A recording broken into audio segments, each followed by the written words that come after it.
এবার মহাকাশ থেকেই জবাব দিল ইরান। নিষেধাজ্ঞার মাঝেও থামেনি ইরানের মহাকাশ যাত্রা। নতুন করে আবার শক্তির জানান দিল দেশটি, যা দেখে অবাক পুরো পশ্চিমারা। পশ্চিমারা যখন প্রশ্ন তুলছে ইরানের সক্ষমতা নিয়ে, ঠিক তখনই সোয়ুজ রকেটে চড়ে মহাকাশে নিজের উপস্থিতি জানালো তেহরান। নিষেধাজ্ঞা যেন কোনোভাবেই থামাতে পারল না ইরানকে। বন্ধু দেশ রাশিয়ার লঞ্চার ব্যবহার করে 3টি দেশীয়ভাবে নির্মিত রিমোট সেন্সিং স্যাটেলাইট উৎক্ষেপণ করেছে দেশটি। সংবাদ মাধ্যম প্রেস টিভির বরাতে জানা যায় 28 ডিসেম্বর বিকাল 4:48 রাশিয়ার ভোস্তোচনি কসমোড্রোম থেকে আকাশে ছুটে আসে সোয়ুজ রকেট। একসঙ্গে কক্ষপথে পৌঁছে যায় একাধিক স্যাটেলাইট, তার মধ্যেই ইরানের 3টি নিজস্ব রিমোট সেন্সিং স্যাটেলাইট, জাফর 2, পায়া ও কাউসার। 3টি নাম, কিন্তু বার্তা একটাই, নিষেধাজ্ঞার মাঝেও থামেনি ইরানের মহাকাশ যাত্রা।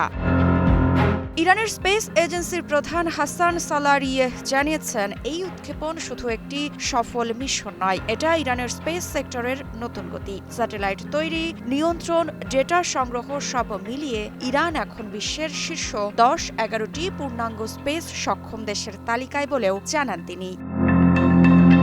এদিকে মস্কোতে নিযুক্ত ইরানের রাষ্ট্রদূত কাজেম জালালি আরও স্পষ্ট করে জানিয়েছেন, ডিজাইন, নির্মাণ, প্রযুক্তি সবই ইরানের। রাশিয়ার সহযোগিতা শুধু উৎক্ষেপণের জায়গায়। এই মিশনের সবচেয়ে ভারী স্যাটেলাইট পায়া তুলু 3, ওজন 150 kg, 5 meter black and white, 10 meter colour রেজুলেশনের ছবি পাঠাতে সক্ষম। জাফর 2 তৈরি করেছে Iran University of Science and Technology. প্রাকৃতিক সম্পদ পর্যবেক্ষণ, পরিবেশ বিশ্লেষণ, দুর্যোগ মোকাবিলায় তথ্য সরবরাহ এই স্যাটেলাইটের মূল কাজ। আর কাউসার 1.5, যেখানে যুক্ত হয়েছে আইওটি প্রযুক্তি, real time data, smart monitoring, এক কথায় আধুনিক আকাশ প্রযুক্তির ইঙ্গিত। তবে এই স্যাটেলাইট 3টির মধ্যে 2টি সরকারি, একটি পুরোপুরি বেসরকারি খাতের। বিশ্ববিদ্যালয় আর নলেজ বেসড কোম্পানিগুলো সরাসরি যুক্ত। 2009 সালে অমিত স্যাটেলাইট দিয়ে শুরু হয়েছিল ইরানের মহাকাশ যাত্রা। আজ বছরের পর বছর নিষেধাজ্ঞার পরেও তেহরান দেখাচ্ছে, চাপ যতই আসুক কক্ষপথ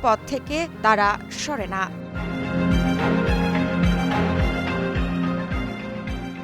ঋত্বিকা সিনহা বিশ্বাস, নিউজ 24।